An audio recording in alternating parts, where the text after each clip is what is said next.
IT신과 리빌리티의 수다타임 빵! 빵! 네, 지난 시간 삼성 SDI 그리고 이제 전고체 배터리에 이어서 요즘 위기의 테슬라. 네. 네, 테슬라 어떡하나.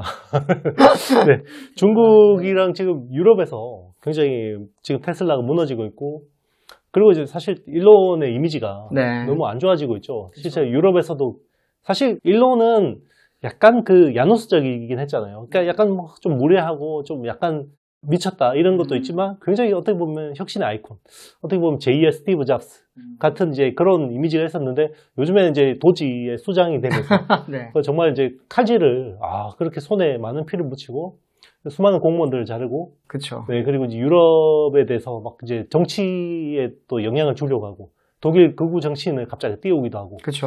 그래서 사실 유럽 사람들이 되게 싫어할 것 같긴 해요. 근데 최근 이제 테슬라 주가 하락보다 더 무서운 게 이제 판매 급락인데, 네. 일론의 브랜드 이미지 때문에 이런 영향도 있겠지만 또 어떻게 보고 계시나요, 우리 기자는? 사실 일론 머스크는 괴팍한 천재잖아요. 네네. 그리고 스티브 잡스랑 비교를 많이들 하시는데, 스티브 잡스는 수성을 잘했다면은 일론은 공성을 잘하는 공격형 그런 CEO잖아요. 근데 이제 아까도 잠깐 말씀하셨지만 주가는 올해 한 32% 정도 빠졌는데 판매량은 거의 반토막이 지금 나고 있는 시장들이 많습니다. 유럽 같은 경우에는 지금 대표적인 시장이 독일이 가장 많이 팔았던 시장인데 독일에서 판매량이 거의 지금 반토막이 나 있는 상태고요. 뭐 노르웨이라든지 또 뭐 다른 또 여러 국가에서 원래 전기차를 많이 팔던 국가에서 테슬라를 더 이상 탈 필요가 없다라는 이야기가 나오고 있고, 또 이제 프랑스, 영국, 뭐 스페인, 뭐 이탈리아 이런 또 주요 국가들 내 안에서는 지금 일론 머스크의 정치적 성향 그리고 이제 그의 철학에 대해서 굉장히 지금 비판적으로 나오면서, 미국 사회는 굉장히 자본주의적인 사회지만 여기는 가치주의적인 사회란 그렇죠. 말이에요. 유럽 같은 경우에는 특히나 프랑스 같은 경우에는 시민혁명의 나라잖아요. 그러다 보니까 그런 부분은 절대 용납을 못하는 거고, 독일 같은 경우에도 지금 이제 나치를 지향하고 있다라고 지금 그런 이야기들이 나오면서 일론 머스크는 처단해야 된다. 일론 머스크는 우리가 가두면 안 된다라고 하는 이야기들을 많이 하다 보니까 자연스럽게 지금 판매량이 줄고 있습니다. 요즘 한창 SNS에서 그 핫했던 게, 나는 이 차를 일론 머스크가 미치기 전에 샀어요라고 하는 그 스티커가 되게 유행을 했었잖아요. 근데 그 스티커를 장착하고 지금 이제 많은 사람들이 테슬라에 붙여서 다녔거든요. 근데 요즘은 그걸 약간은 비꼬아서 나는 이 차를 일론 머스크가 미치고 난 뒤에 샀어요 라고 하는 스티커를 이제 다른 전기차에 붙이고 다니는 게 요즘 유행입니다. 나는 일론이 미쳤으니까 테슬라를 안 사고 뭐 기아를 산다든지 아니면 나는 뭐 닛산을 산다든지 뭐 이런 식으로 해서 다른 차를 사서 거기에다 그 스티커를 붙이는 게 요즘 유행이래요. 근데 그런 밈이 돌고 있다는 것 자체가 사실 뭐 웃고 넘길 일로 생각하실 수도 있는데, 지금 유럽 시장 안에서만큼은 그게 절대로 웃고 넘길 수 있는 상황이 아닌 걸로 지금 보셔야 될 것 같습니다. 그러니까 사실 우리나라에서 보면 그 아파트 이야기를 많이 하면서 네. 아파트가 내가 이 동네 산다, 내 이 브랜드 산다라는 게 사실 지위제이고, 네. 자동차도 뭐 사실 운전 잘 되고 편리성 좋고 이런 것도 있지만 결국 내가 이 정도 차 타는 사람이야. 그리고 이제 사람들이 뭔가 와, 저 차 타면 약간 뭔가, 예전에는 전기차 타면 약간 뭐 의식 있는 것 같고 지구 환경을 좀 생각하는 것 같고, 약간 그 실리콘밸리에서 성공한 일론이 뭔가 약간 그 투사되면서 약간 그런 이미지가 있었는데, 지금은 저 사람은 네오나치인가? 왜 트럼프의 독재에다가 돌격대장 역할을 하고 있지? 그렇죠. 약간 이런 의아한 이유들이 있을 텐데, 그게 결국은 지금 전반적으로 이제 가뜩이나 지금 뭐 안 좋은 테슬라의 상황에 더 이제 어떻게 보면 불에다 기름을 붓고 있는 상황이다. 그쵸, 맞아요. 자동차라는 재화 자체가 굉장히 많은 돈을 써야 되잖아요. 수천만 원에서 수억을 써야 되는 굉장히 비싼 재화다 보니까 여기에 사람들은 자기를 투영을 합니다. 근데 이제 내가 산 차량이 근데 나치 이런 이야기가 나오는 그런 그쵸. 사람이 만든 차다라고 하면은 유럽 사람들은 용납을 할 수가 없는 거예요. 그렇죠. 근데 또 이제 유럽보다도 사실은 더 중요한 국가가 중국이거든요.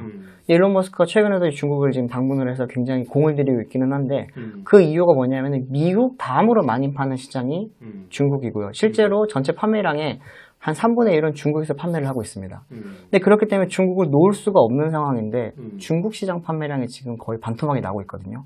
2월 달까지만 하더라도 지금 한 40% 이상 빠진 걸로 알고 있고, 그리고 2월 달 자체만으로 봤을 때는 거의 반토막이 났습니다.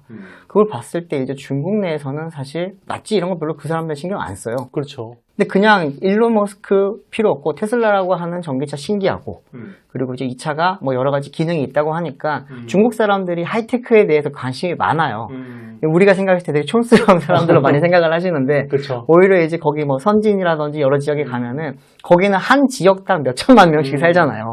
그렇기 때문에 이제 거기서 한번 유행을 하게 되면은 굉장히 많은 판매량이 나오는데 지금 테슬라가 어떻게 보면은 그런 실리콘밸리 같은 아이콘적인 느낌 그리고 이제 뭔가 좀 예전에 포르쉐가 가지고 있던 그런 자리를 중국 시장 내에서는 우리가 MZ세대라고 하는 그 20대, 30대 사람들 사이에서는 그런 위치에 좀 자리를 하고 있었던 차인데 요즘은 그 자리가 이제 중국 자국 브랜드로 많이 넘어가 버린 거예요. 애국주의의 영향도 있고. 애국주의 영향도 있죠. 근데 애국주의 영향도 있고 최근에 뭐 이구환신이라고 하는 정책적인 영향도 있지만 중국 차가 많이 좋아졌어요.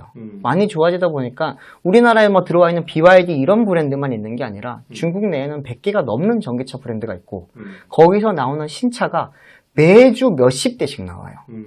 그게 대부분 또 전기차 아니면 PHEV 같은 차량이고 쉽게 말하면 다 테슬라의 경쟁 모델들이 매주 수십 대가 새롭게 나온다고 보시면 되거든요. 근데 제일 대표적으로 지금 비교를 할 수 있는 게 샤오미의 수7이라고 해서 SU7이라고 부르는 차가 있습니다. 약간 뭐 포르쉐 타이칸 닮은 차량인데 이 차량이 작년 3월 달에 나오고 올해 2월 달까지 1년 동안 판매량이랑 같은 기간 동안에 테슬라의 모델 3 판매량을 한번 비교를 해봤거든요. 그랬더니 샤오미의 차량이 테슬라의 모델 3 판매량을 넘어버렸어요. 더군다나 올해 들어서 한번 또 비교를 했거든요. 올해 보니까 지금 샤오미 차량은 매달 2만 대 이상 판매를 하고 있고 근데 테슬라는 1월, 2월 합쳐서 2만 대 가량 판매를 한 상황입니다. 이걸 봤을 때 이제 중국 내에서 제 취재원들의 이야기를 들어보면은 더 이상 테슬라가 그 위치에 예전에 포르쉐와 같이 굉장히 아이코닉하고 핫한 브랜드라고 하는 그 이미지가 굉장히 많이 퇴색이 되고 있고 그 돈을 줄 거면은 나는 조금 더 멋진 자국 전기차를 사겠다. 이렇게 이야기를 많이 합니다. 근데 테슬라를 살 때 많은 분들이 이제 전기차 자체도 중요하지만 FSD라고 하는 그 자율주행 시스템에 많이 또 그 가치를 부여를 하잖아요. 근데 지금 중국 내에서는 뭐 화웨이라든지 모멘타라든지 여러 지금 자율주행을 만드는 그 기업들이 전기차를 이제 다 만들고 있고 그 차량들이 FSD 못지않은 모습들을 보여주고 있다 보니까 중국 사람들 입장에서는 굳이 내가 테슬라를 탈 필요가 없다라고 하는 그런 이야기들이 나오는 거죠. 그래서 지금 최근에 일론이 자기 SNS에서 이제 비교한 걸 봤는데 적어도 그래도 한두 세대든 자기의 FSD가 기술이 훨씬 앞서 있다라고 이제 주장을 하는 맞습니다. 글을 봤거든요. 네. 그거는 이제 팩트라고 생각하시는 거예요? 그거는 저는 좀 다르게 생각을 하는 게 예를 들어 미국 내에서 자율주행차를 굴린다라고 하면은 테슬라랑 웨이모가 제일 잘할 거예요. 근데 중국 내에서 굴린다라고 하면은 그러면은 바이두나 화웨이가 더 잘할 겁니다. 주행 데이터 때문에? 그렇죠. 지금 우리나라 사람들이 제일 많이 오해하는 것 중에 하나가 우리나라 사람들뿐만이 아니라 대부분의 이제 사람들이 오해하는 것 중에 하나가 테슬라는 엔드투엔드 방식, AI로서 모든 걸 학습하는 방식이니까 그 어떤 나라의 어떤 도로에 갖다 놓더라도 바로 자율주행을 할 수 있다라고도 생각을 하시는데 조금 더 사람으로 생각을 해봐요. 우리가 갑자기 태국에 있는 어떤 도시에 가서 운전을 해야 돼요. 아니면 일본에 있는 어떤 도시에 가서 운전을 해야 돼요. 어떤 길을 가야 될지를 모르잖아요. 교통 시스템도 다르고. 네, 내비게이션도 보더라도 내비를 우리가 놓칠 수도 있고 그런 거랑 똑같다고 보시면 돼요. 결국 우리도 그 나라에 가면은 며칠 동안 운전을 하고 다니면서 나름의 데이터를 내가 학습을 해야지 운전을 그다음부터 쉽게 하잖아요. FSD 같은 경우는 똑같거든요. 중국 내에 가서 지금 이제 데이터를 쌓은 지 1년 정도 된 상황이고 그렇기 때문에 지금으로서는 아직도 초보 운전 수준일 거예요, 지금은. 그런데 이게 테슬라 같은 경우에는 워낙 많은 차량들이 지금 데이터를 한꺼번에 쏟다 보니까 지도 데이터, 도로 데이터, 그리고 이제 주변 환경 데이터를 조금 빨리 남들보다는 학습을 해서 훨씬 더 빨리 발전을 시킬 수 있다는 점은 조금 좋긴 할 텐데 아직까지는 그래도 중국 자국 브랜드보다는 잘한다라고 보기는 힘들 겁니다.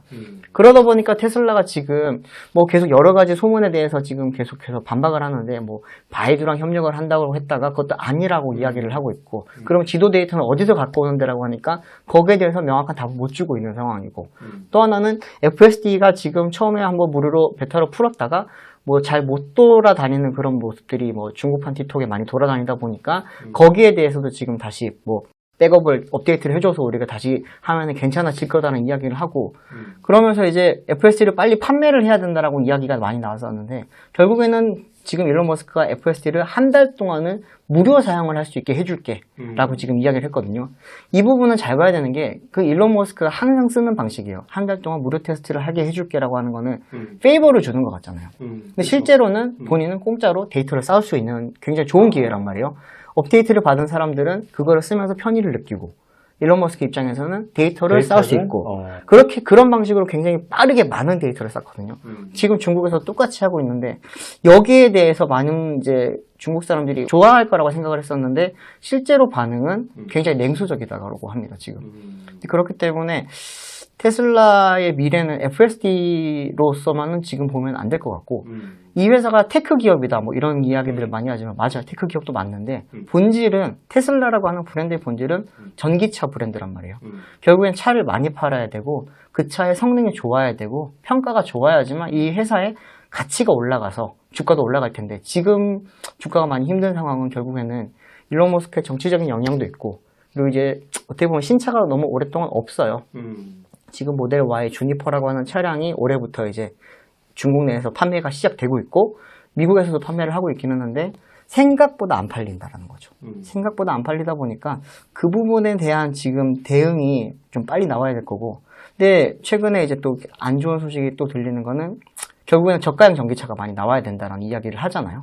그래서 테슬라가 지금 모델 2라고 하는 지금 저가형 전기차 모델을 개발을 하고 있었잖아요. 2만 달러짜리? 네. 2만 달러, 뭐 2만 5천 달러 이야기가 있지만 그 프로젝트가 지금 사실상 중단됐거든요. 그렇기 때문에 그 부분을 봤을 때 지금 어떻게 보면 일론 머스크가 사업에 좀 집중을 못하고 있고 지금 도지를 하고 있을 때가 아니다. 정치 지금 거기서 그렇게 할 상황이 아닌 것 같은데 이렇게 있는 건 조금은 회사 입장에서 봤을 때는 혹은 주주들 입장에서 봤을 때는 굉장히 불만이 많을 수밖에 없는 상황일 것 같습니다. 이 상황에서 그러면 우리나라 자동차 업계가 좀 수혜를 볼 수는 없나요? 중국만 수혜 보는 건가요? 우리나라 업계에도 수혜를 볼 수는 있죠. 지금 최근에 제가 그 기아 EV데이를 바르셀로나에서 한다고 해서 다녀왔거든요. 이번에 가서 이제 뭐 여러저러 지금 MWC도 챙기고 이러다 보니까 2주 동안 있다가 왔어요. 2주간 있었는데 있으면서 이제 그 나라의 한번 환경도 한번 보고 도로를 유심히 좀 많이 보고 사람들 만나서 이야기들을 해보고 하니까 확실히 유럽은 작은 차에 대한 수요가 굉장히 많습니다. 실제로 다 작아요. 우리나라 입장에서 봤을 때는 옛날에 엑센트만한 차들, 코나보다 더 작은 뭐 베뉴만한 차들 그런 차들이 도로의 거의 대부분을 차지하고 있고 세단을 볼 수가 없어요. 그리고 옛날에는 뭐 해치백의 나라, 디젤의 나라 뭐 이랬잖아요. 디젤도 이젠 거의 없고 한번 찾아보니까 디젤 작년 판매량 기준으로는 10%밖에 안 돼요. 하이브리드가 30%고 전기차 비중이 이제 한 절반을 향해 가고 있고요. 그렇기 때문에 그 나라에서 이제 봤을 때는 작은 전기차의 수요가 굉장히 많을 텐데 근데 그 부분은 지금 뭐 피아트 크라이슬러 같은 이제 예전에 지금 이제 스텔란티스가 된 그 브랜드들 그리고 르노, 폭스바겐 여기서 지금 하려고 하는데 생각보다 제대로 된 차가 없습니다. 그렇기 때문에 기아 입장에서는 이제 좀 있으면 나올 거거든요. 그런 차들이 나오면은 좀 좋지 않을까. 북미 시장 입장에서 봤을 때는 거긴 또 반대로 큰 차만 팔려요. 작은 차는 절대 안 팔리는 시장인데 아이오닉 9이 가격을 굉장히 좀 우리가 예상했던 것보다 훨씬 더 공격적으로 내놨거든요. 한국보다 더 지금 싸게 판매를 할 걸로 지금 보이고 있기 때문에 그런 부분에 있어서는 조금은 잘 팔리지 않을까 싶은데 제일 걱정거리는 트럼프죠. 트럼프가 사실 미국 내에서는 점점 전기차 말살 정책에 가까운 걸 쓰고 있다 보니까 뭐 일론 머스크는 말로는 괜찮아 시장에서 다 죽고 나면 나만 살아남을 거야 라고 하고 있지만 중단기적으로 봤을 때는 본인도 상처를 굉장히 크게 입을 수밖에 없기 때문에 그 부분에서 조금은 살아남아야 되는 방안들을 빨리 찾아야 될 것 같아요. 그렇죠. 트럼프 한 대 사줬던데 그 가지고는 뭐 2대 샀습니다. 아, 2대 모델 3랑 사이버 트럭 샀는데 그렇구나. 운전은 안 한대요. 전시용. 그리고 이제 관공서 안에서 이제 뭐 예를 들어서 이 건물에서 저 건물 갈 때 한번 타봐 이러고 있다고 하니까 네 정말 전시용이죠 진짜. 네. 네, 아 참 테슬라가 지금 녹록지 않은 상황인데요. 어쨌든 이런 상황에서 또 우리가 또 기회를 찾아볼 수 있는 또 많은 또 투자 아이디어들이 있을 것 같은데 아직까지는 뭐 뚜렷하게 그죠? 뭐 좀 보이는 것 같지는 않습니다. 전기차 자체보다는 어떻게 보면 테슬라는 휴머노이드를 잡아야 됩니다. 휴머노이드가 빨리 좀 상용화 되어야지만 테슬라의 새로운 모멘텀이 좀 살아날 수 있다고 보기 때문에 저는 그쪽을 훨씬 더 기대를 많이 해요. 사실은 FSD 전기차보다는 제가 테슬라에 대한 이야기를 조금 생각을 많이 바꿨던 것도 휴머노이드가 많이 보급이 되기 시작하면은 그 부분에 있어서는 뭐 중국의 유니트리도 있고 어쩌고저쩌고 많지만 근데 이제 믿을만한 회사 중에 하나는 테슬라지 않을까라는 생각을 그쵸. 갖고 있었거든요. 또 XAI라는 그록 3가 최근에 뭐 성능이 10배가 좋아졌고 그리고 이제 사실 지금 LLM도 사실 테슬라하고 XAI나 이런 쪽에서 빠른 속도로 좋아지고 있기 때문에 이게 또 적용돼서 빨리 뭔가 새로운 걸 보여줘야 되는데 아직까지 그런 모멘텀이 없다 보니 이제 당분간 좀 힘들 수도 있겠다 이런 생각도 듭니다. 네, 오늘 굉장히 또 밀도 있는 이야기들 많이 나눴었고요. 저희는 또 다음 달에 또 이제 월간 아리수 통해서 여러분들 찾아뵙도록 하겠습니다. 감사합니다, 여러분. 안녕. 안녕.